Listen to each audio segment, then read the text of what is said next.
பெரும்பாலும் இந்த ருத்ராட்சம் அணிபவர்கள் அப்படின்னு பார்த்தோம்னா சிவபக்தர்கள், முருக பக்தர்கள் இந்த மாதிரி எல்லாருமே அணிவாங்க.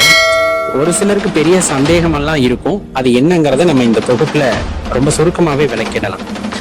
எப்போதுமே அணிந்திருக்க வேண்டுமா அப்படின்னு ஒரு கேள்வி கேட்பாங்க, அல்லது கோயிலுக்கு போறப்ப அணியணுமா அப்படின்னு ஒரு கேள்வி கேட்பாங்க. இந்த மாதிரி நிறைய கேள்விகள் கேட்கப்படும். இதுல ரெண்டு பிரிவா நம்ம பிரிச்சுக்கலாம். ஒண்ணு பக்தர்கள், ஒண்ணு அடியார்கள். இந்த பக்தர்களுக்கு மட்டும்தான் இவ்வளவு கேள்வி வரும். அதாவது என்னன்னா,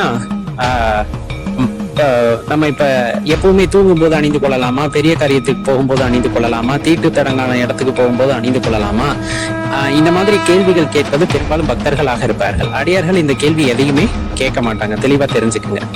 அதே போல இந்த 5 முகம் அணிவது, 6 முகம் அணிவது, இந்த மாதிரி முகங்கள் கணக்குமே பாத்தீங்கன்னா பக்தர்கள் மட்டும்தான் கேட்கக்கூடிய கேள்வி, அடியார்கள் கேட்க மாட்டாங்க. இப்ப இதுல இருந்து நீங்க தெளிவா தெரிஞ்சுக்கலாம், இந்த ருத்ராட்சம் அணிவது அப்படிங்கிறது பொதுவானது. நீங்க இப்ப பக்தர்களாக இருந்தா மனசுக்குள்ள இத்தனை கேள்வியும் உங்களுக்கு வரும். ஏன்னா அதை பத்தின ஒரு தெளிவு இல்லாதனால நம்ம கேட்கிறோம், இங்க அணியலாமா, அங்க அணியலாமா, எத்தனை முகம் அணிய வேண்டும் இப்படி. ஆனா அடியார்களை பொறுத்தளவு எல்லாமே சிவம் தான், எல்லாமே முருகர் தான் அப்படின்னு வந்ததுக்கு அப்புறம் அவங்க மனசுல இந்த கேள்வி எதுவுமே வராது. அப்போ அவங்க எப்பவுமே அணிஞ்சிருப்பாங்க. எத்தனை முகம் அப்படிங்கறதெல்லாம் பார்க்க மாட்டாங்க. ருத்ராட்சமே பரிசுத்தம், அதுவே பெரிய வரம் அப்படிங்கறதுனால அது எத்தனை முகம் கிடைச்சாலும் சரி அதை வாங்கி அணிந்து கொள்வார்கள். அந்த ருத்ராட்சம் அணிஞ்சிட்டாலே உடல் சுத்தமாகும், மன சுத்தமாகும்.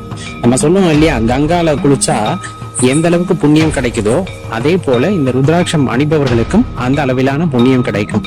ருத்ராட்சம் உடம்புல இருக்கும் போது நம்ம குளிக்கிறோம் அப்படின்னா அதுவே கங்கை நீருக்கு ஈடானதா இருக்கும் அப்படிங்கறதுல மாற்று கருத்தே இல்லை.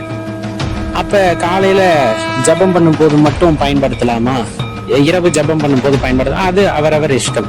தெளிவா சொல்லப்பட்டது என்னன்னா, முடிஞ்ச அளவுக்கு பக்தர்கள் அப்படிங்கிற அந்த ஒரு பெரிய நிலையில இருந்து அடியார் என்ற உயரிய நிலைக்கு வாருங்கள். பக்தர்கள் ஏதேனும் எதிர்பார்த்து இறைவனிடம் கேட்பார்கள், அடியார்கள் இறைவனையே எதிர்பார்த்து இறைவனிடம் கேட்பார்கள். அவருடைய அன்பு, கருணை அப்படிங்கறத எதிர்பார்த்து. இந்த ரெண்டுல நீங்க எப்படி இருக்கணும்னு விரும்புறீங்கன்னு யோசிப்பாரு. பக்தர்களாக ஆரம்பத்துல இருக்கலாம், ஆனா தொடர்ந்து பக்தராகவே இருக்கிறத விட ஒரு படி மேல போய் அடியாரா மாறுறது இன்னும் சிறப்பு. ஏன்னா இறைவனை உணர வேண்டும் என்ற எண்ணம் வரும். அவரை உணர வேண்டும் என்றால் என்ன வேணாலும் பண்ணலாம் இல்லையா, அவருக்காக மந்திர ஜபம் செய்யறது, அவரையே நினைச்சிருக்கிறது. அப்ப இந்த ருத்ராட்சம் அதுல ஒரு பகுதி. அப்ப அதை அணிஞ்சுக்கலாம். அதுக்கு தீட்டு கிடையாது, தடங்கு கிடையாது. அதை நீங்க நினைச்சிட்டீங்க அப்படின்னா இது தீட்டாயிடுச்சுன்னு நினைச்சா அது தீட்டு தான். அடியாரானதுக்கு அப்புறம் பாத்தீங்கன்னா அந்த எண்ணம் எதுவுமே இருக்காது. தீட்டுங்கிறதே இந்த உலகத்துல எதுவும் கிடையாது அப்படின்னா, ஏன்னா இந்த உடம்பே தீட்டு அப்படிங்கிறது தெளிவா தெரிஞ்சதுக்கு அப்புறமா நம்ம இதை பத்தி யோசிக்கவே மாட்டோம். அப்ப எல்லோருமே அணியக்கூடியது அப்படின்னு சொன்னோம்னா ருத்ராட்சம்.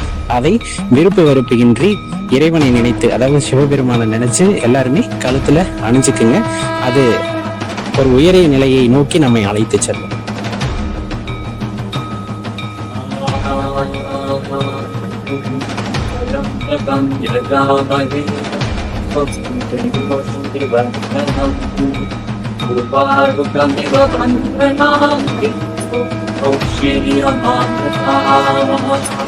Oh,